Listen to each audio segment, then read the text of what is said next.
Today we are going to see an important topic of jurisprudence, that is schools of jurisprudence. I, Mahendra Subhash Kharnar, an assistant professor in law, today will see the different schools of jurisprudence. These schools of jurisprudence is very important and integral part of the subject of jurisprudence. So let's start. In this video we are going to see the meaning and concept of schools of jurisprudence, reasons of studying the schools of jurisprudence, objects, utility and significance, and different schools of jurisprudence such as philosophical school, which is also known as a natural law theory, analytical school, which is also called as imperative theory or a positive law theory, sociological school, historical school, realist school or American legal realism, pure theory of law, and in conclusion we are going to see the importance of the subject. So let's begin. The meaning and concept of schools of law. Jurisprudence is a legal theory. Jurisprudence is the science of law. It is the study of law and it is related to the theories of law. In jurisprudence, we have to accept that everybody, that is every jurist, has different perceptions of law. The term school denotes that the ideology or a theory which is propounded by a particular jurist, and the same theory is followed by his disciples, and thereby this school denotes the ideology of thoughts or the thought delivery process.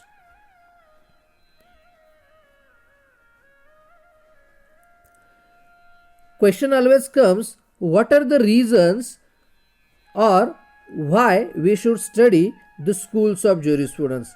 It is very simple. The schools gives us the idea as to how the law has been developed, what are the reasons with which the law has been developed. The prominent reason of the school of jurisprudence is that the several jurists have studied the law in its different perspectives. There are different angles to the study of law, as we have seen in our earlier video that there are relations between the jurisprudence and other social sciences such as social, economic, there is individualistic approach and socialistic approach, and the law has to take cognizance of all these approaches, and because of this the different theories, the different school of law have been developed. Schools have certain objects. There are purposes to study the school of jurisprudence. The very first purpose is that the jurist seeks to develop a deeper understanding of legal principles, legal systems, and reasons underlying the existence of law. There is always certain legal principles and doctrines work out under the law, and the jurisprudence helps us to understand this legal principle in its deep sense. The second reason is the school of jurisprudence is always engaged in exploring the logic, applicability and form of law and legal systems. Every jurisprudence, every school of jurisprudence studies the form of law and studies the applicability of such law in a particular legal system, as well as it also gives a special importance to the logic which has been applied for the applicability of the law. Further, question always comes, what is the utility or significance of studying the schools of jurisprudence? Because it is always said that the jurisprudence is a theoretical subject, it does not have any practical value or a practical utility. But the point is that the jurisprudence is the theoretical study of law. The jurist, through these theories, seeks to explain the nature of law, the most general form of law, and to provide a deeper understanding. These are the three primary utility value of the school of jurisprudence. And this jurisprudence, this theory, after investigation, helps us in understanding legal reasoning, legal systems, legal institutions, and the role of law in society. All these 4 points are interlinked with each other, which is the subject matter of study of schools of jurisprudence. There are certain merits of schools of jurisprudence. We'll see that. Jurisprudence has certain categories: analytic jurisprudence and normative jurisprudence. Analytic jurisprudence means the law which studies, or the branch of law which studies the meaning, uses, and application of legal concepts, and therefore this system is known as analytical jurisprudence. Bentham has very much emphasized on the study of this particular branch of jurisprudence. And another is a normative jurisprudence. It focuses on the moral basis of law, such as what is the law and what are the purposes of the law. This is a futuristic point of view, or this considers other aspects of law. So there are basically two broad categories of jurisprudence: analytic jurisprudence and normative jurisprudence. Moving further, we'll see the schools of jurisprudence. Till that, we know that the jurisprudence is an investigation of law. It considers the cause and idea of law. What are the reasons behind development of law, and what is the ideology of developing such law? Therefore, this has developed 5 schools of jurisprudence. They are the philosophical school or natural law theory, analytical school or positive law theory, sociological school, historical school, and realist school, which is also known as a American legal realism. So we'll see that. Let's start seeing each and every school in its detail. The natural law jurists, Thomas Aquinas, Heraclitus, Socrates, Aristotle, and Hugo Grotius, and many more have contributed significantly in the development of law. Natural law theory is a part and parcel of philosophical school of jurisprudence. Natural law is a philosophy of law. Philosophy means a subject which deals with the idea of existence or reasons of existence of a particular thing. And hence, natural law focuses on the laws of nature. According to jurists of natural law theory, they said that the law is made by God or by nature. Law is not made by the man as such, but it is made by the God. It states that a law should be on the basis of ethics and morals. The law should more focus on ethical and moral values, which is imbibed in every human being. And therefore, natural law was found by humans on their disposition of reasoning and choosing between good and bad. These are the two basic qualities of a human being, that he can cite a reason and he can choose between good and bad. And that is the beauty of natural law. Natural law theories focused on to achieve the ends of law. The ends of the law is to achieve justice, and justice can be better achieved through natural law theory. But it is also accepted that the natural law has been changed from time to time. There are different phases in which the evolution and growth of natural law can be studied. Particularly, there are 4 aspects, there are 4 phases of the growth of natural law: ancient period, medieval period, Renaissance period, and modern period. Since BC or before Christ till date, continuously the law is developing.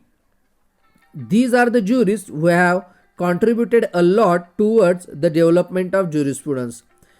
Along with them, there are many more jurists who have contributed significantly. The second school is analytical positivism, which is propounded by Jeremy Bentham. The Bentham is also said as a father of modern jurisprudence because he has separated jurisprudence or the study of law from the sociology.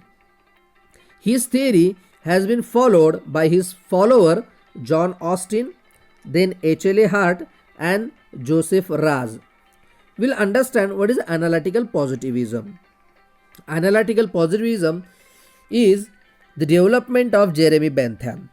Bentham has made a distinction between the following types of people. There are two kinds of people who study the jurisprudence.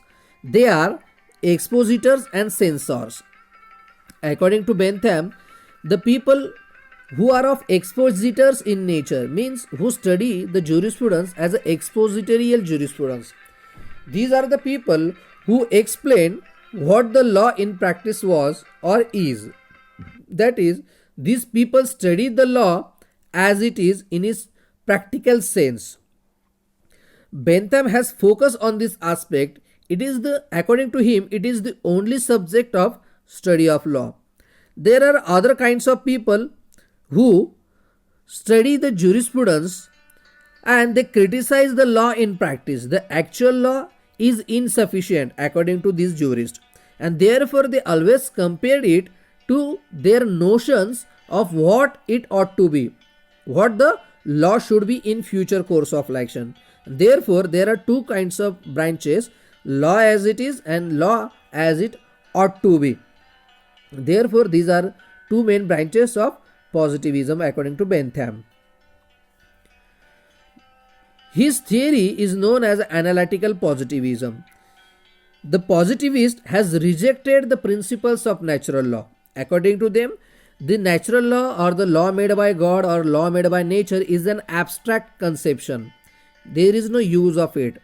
But according to Bentham, the law is expounded with the rule of utility with logical accuracy. Means every law which is made by man for another man, or particularly speaking, a law made by politically superior to politically inferior subjects. Therefore, this particular methodology which is set up by the follower of Bentham, John Austin, and this theory is known as Austinian school. Austin was a firm believer of positivism. He is also known as a hardcore positivist. According to him, the law is a command of sovereign which is backed by sanction, and this command has to be followed by everyone, otherwise he has to suffer a punishment. Later on, this imperative school is regarded as a direction of the sovereign, and therefore this is known as the imperative school. Imperative means practical approach. Later on, the imperative school is branded as a positivism by the dais. The next school is sociological school. Sociological school is developed by Montesquieu, Auguste Comte, Herbert Spencer, Duguid and Roscoe. There are many other jurists who have supported sociological school, but these are the prominent legal advisors of this school. According to them, the law is a social organization connected with their orders bearing a direct effect on society. Of course, the law and society are the two sides of the same coin. No law can be studied without referring the society.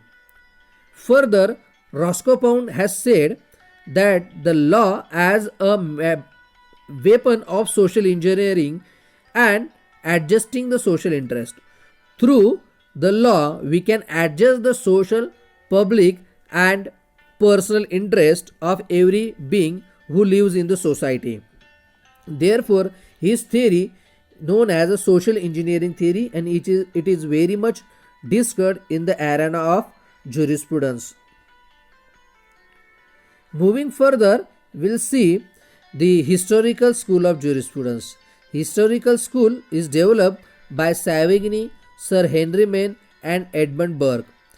These are the eminent legal jurists of this school. According to these jurists, the historical school, the law is a result of a long historical advancement of the general public. According to these jurists, law is not made by the nature, neither it is made by the man, but the law has been developed in its historical advancement. Every event in history is responsible for the making of new law. They have cited that the law is in the form of social custom, usages, and beliefs which are more followed by the people than the enacted laws. For example, personal laws are more of binding nature than the enacted laws of the parliament. And hence, according to these jurists, the law is the result of the powers and impact of the past. Result of powers means those who ruled in past, and those who are having power, they have made the law, and this law is in force. Then next is a realist school, which is also known as American legal realism. It is developed by Oliver Holmes, Carl Levin, because these are the pragmatist or realist. According to them, the real law comes into picture when it is delivered by the court of law through their decision. Otherwise, the black letters of law is there in the books, in the act, in the statute only, but it gets life when it is promulgated through their decision. This realist school was developed in American jurisprudence, and therefore it is branded as American legal realism. Legal realism is concerned with the judicial decisions. Realism accentuates the social impacts of laws and legal decisions. How the legal decision has created their impact on the society and social behavior is the primary focus of realist school. This school strengthens sociological jurisprudence and perceives law as the consequence of social impacts and conditions and sees it as a judicial decision. We know that the public interest litigation and the development made thereafter, particularly in post-emergency era in India, the Supreme Court has taken a very realistic approach towards the implementation of Article 21, which is a very much soul of the constitution, which provides right to life and personal liberty, and therefore the black letter of law has been given a real effect by the judiciary, and this is based on American legal realism. As we know that the due process clause is the gift of America. Now the next is a pure theory of law, which is developed by Kelsen. This is also known as Kelsen's theory of law. This theory suggests that law must stay free from social sciences like brain research, human science, or social history. According to him, the law must be studied in its strict framework. The law should not be mingled with other social sciences. And this Kelsen's point was to build an investigation of law which will be pure. Means only the legal aspects of a particular matter should be studied. It shall be kept separate from other social sciences. It will carefully shun all powerful moral, mental, and sociological components. Though they are important, but they shall be kept separate. The law should be studied as it is. To conclude, we can say that here in this video we are trying to give an introductory aspect of different schools of jurisprudence. We know that the jurisprudence is the scientific study of law, and for scientific study it is necessary to take into account different aspects, different components of law and jurisprudence. To conclude, we can say that the schools of law is a kind of science that investigates the creation, application and requirement of laws. These three are basic points of any law: creation, application and requirement of laws. Every jurist has to look into these three aspects. Jurisprudence is the exploration of theories and methods of insight in regards to the law. Jurisprudence helps to develop theories and methods which will ultimately give insight towards the law, how the law should be looked into. The enactment of law should be looked at from a practical approach rather than a theoretical one. It is always said that the jurisprudence is a theoretical subject, but it gives the student of law a practical approach, how the law works, or whenever law falls short, at that time a new law can be developed with the help of jurisprudence. A person who is well versed in the schools of jurisprudence can understand the philosophy of law in a better manner. I hope you have liked the video. In next videos we are going to discuss these schools in detail. So subscribe the channel. Thank you very much.